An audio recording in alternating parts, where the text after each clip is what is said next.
Hello friends, welcome back to my YouTube channel and welcome to another video in my 12 Days of Christmas video series. In today's video, I'm going to be remaking a tumbler that I made last Christmas. Now this was an idea that I was so excited about. I was so excited to put it together and put it on a cup. So it is this Christmas cookie tumbler. Now this one is a very sentimental cup to me. It's got our family sugar cookie recipe in my grandma's handwriting. I will have the original video linked down below in the description box if you want to check that out after you watch this one. Don't leave this video, watch this one first.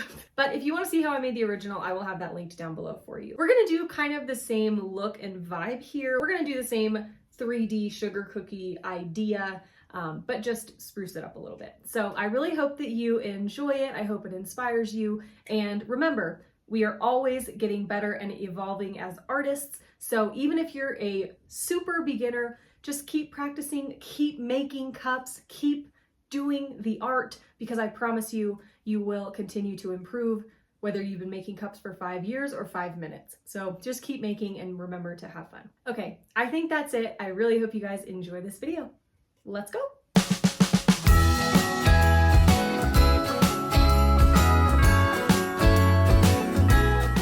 For this 3D cookie tumbler, we are going to be using a 20-ounce camper mug from Craft Haven. For the original cup, I used a 20-ounce traditional, but I wanted to use something this year that has a handle so you don't interfere with the 3D cookies on the cup.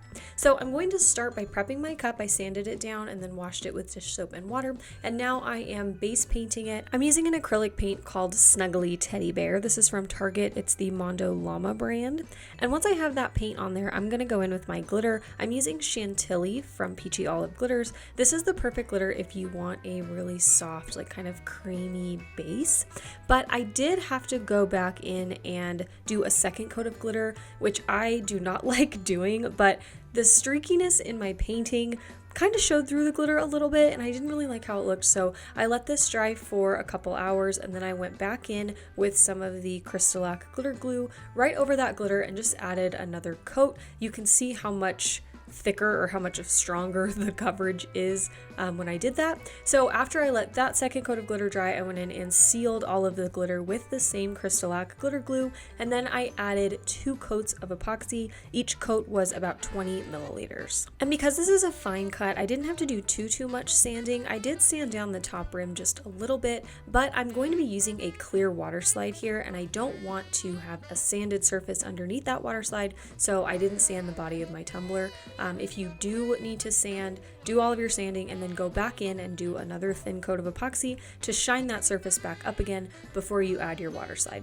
Now here's the original cup I made, and for this one, I didn't use water slide. I used a clear printable vinyl and it kind of folded and crinkled in a few places. So for this one, I decided to go with water slide. I'm not sure why I didn't do a water slide in the first video, but anyway, I printed this out on clear inkjet water slide from Hayes Paper Company, sealed it with 3 coats of clear gloss spray from Rust-Oleum, and then I put it in my tub of lukewarm water, and once it was sliding off the backing pretty easily, I knew it was ready to go, and then I just applied it to my tumbler, and now I'm taking a wet paper towel and pushing out all of the excess water, making sure that it's exactly where I want it before I take that silicone little makeup brush and really push out all of the water. Once you do this step, it will be really difficult to move that water slide around, so just make sure that before you do this, it is exactly where you want it.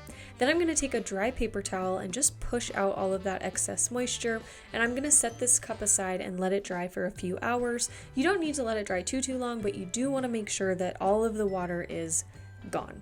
Once the water slide is totally dry, I'm going to seal it with a coat of epoxy. My coat was really thin. I really just want to protect the water slide from everything we're going to do right now.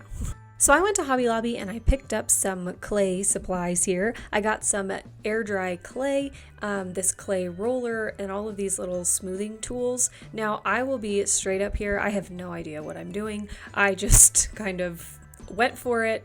I don't work with clay often. I don't make 3D tumblers often. So I just kind of did what I thought I should do. So I'm taking this roller and I'm rolling my clay out. You can see I'm wearing gloves. I don't want to get this clay all over my hands and then have to clean it off. And I grabbed some old cookie cutters that I have decided will now be crafting cookie cutters. I just picked some that are kind of nostalgic for me. Like we always make a Belle sugar cookie. Like it's just one of the ones that I remember, being very prominent.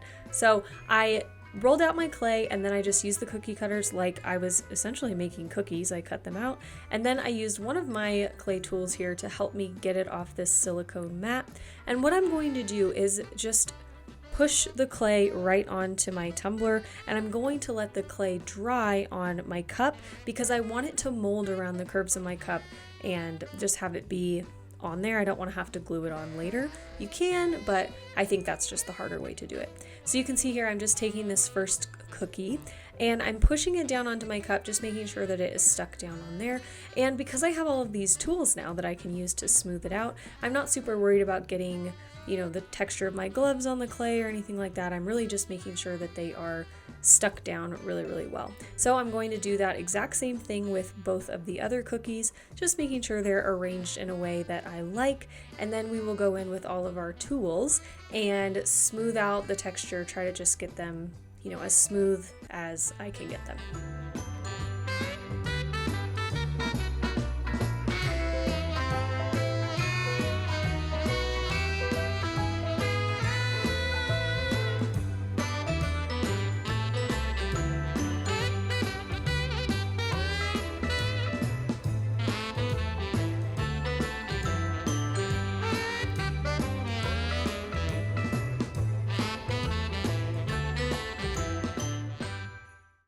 Once you've got your clay on your cup, you're going to want to make sure that you don't have any clay remnants anywhere you don't want them on your cup. If you do, you can just take some rubbing alcohol and kind of clean up those areas around your cookies or whatever you're molding. I had a few spots where I just touched the cup with my glove that had some clay on it. So I'm just going in here and cleaning everything off. I'm going to let my clay dry for a full 24 hours before I seal them with epoxy. You can see the color of the clay change just a little bit. And I went in with a really thin coat of epoxy. I just wanted to, one, seal the clay onto the cup, make sure that it wasn't going anywhere, and two, protect it from any mistakes that I might make during this next step. Luckily I didn't, but you always want to be prepared just in case. So I'm going to use some alcohol inks to tint my cookies. I want to give them that really pretty fresh baked golden brown look. So I mixed up vanilla Marabu alcohol ink and Latte from Holtz, and I just am taking a little brush here and dabbing it onto my cookies. As you can see, I ended up adding a little bit of ginger alcohol ink as well to kind of darken it up a little bit, make them a little more rich. And now I'm just taking this brush and I'm going to color in the surface of all these cookies.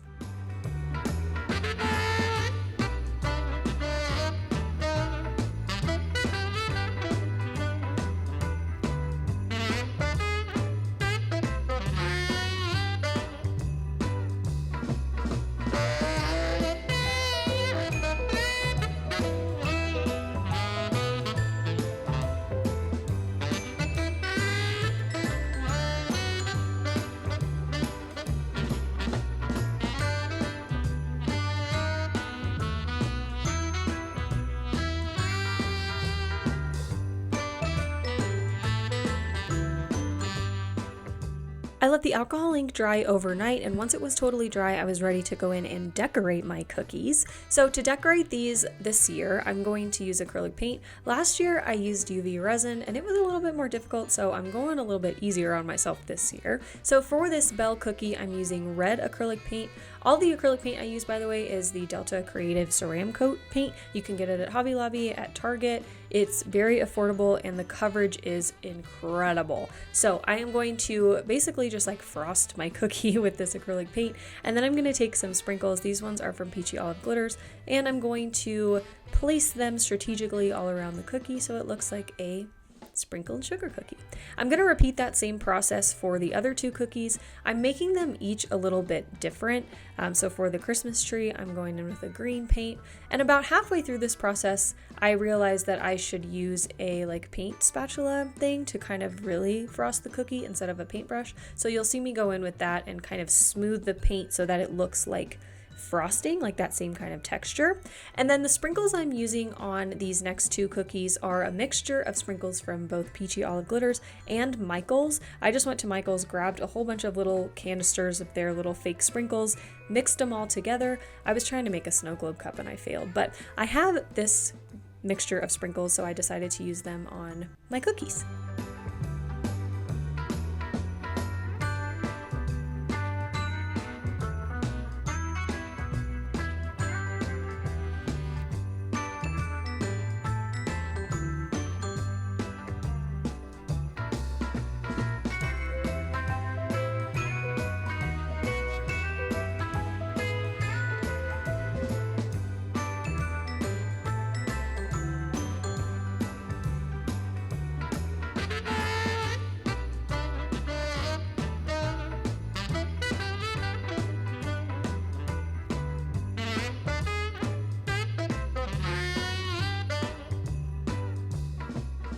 Once you're done decorating your cookies, you want to make sure that they dry completely. I let mine sit for like 4 to 5 hours, and then I went in with a coat of epoxy over everything to seal it in. Now, I will probably not go in and add another coat just because I know that these are not going to get smooth. You could add multiple coats to try and smooth those sprinkles out on the cookies, but this cup is just for me and I kind of like the texture. I'm okay with it, so I'm just going to leave it as is. I also want it to cure in time for me to use it for this season. So there was the original cup on the left, and here is the new updated version. Now, usually when I remake my tumblers, I'm trying to like improve and change my technique a little bit. For this one, I just wanted to try a few things a little differently. I still do love the original, and now both my mom and I have one to use during the Christmas season. I really hope you guys enjoyed this video. If you did, remember to hit the thumbs up button down below. Don't forget to subscribe to my channel if you're not already, and I will see you tomorrow for our last 12 days of Christmas video. This has been so much fun, and I hope you've enjoyed the videos too. Okay, I'll see you guys tomorrow. Love you. Bye. Today we are going to be making what are we making today? 3D sugar cookies.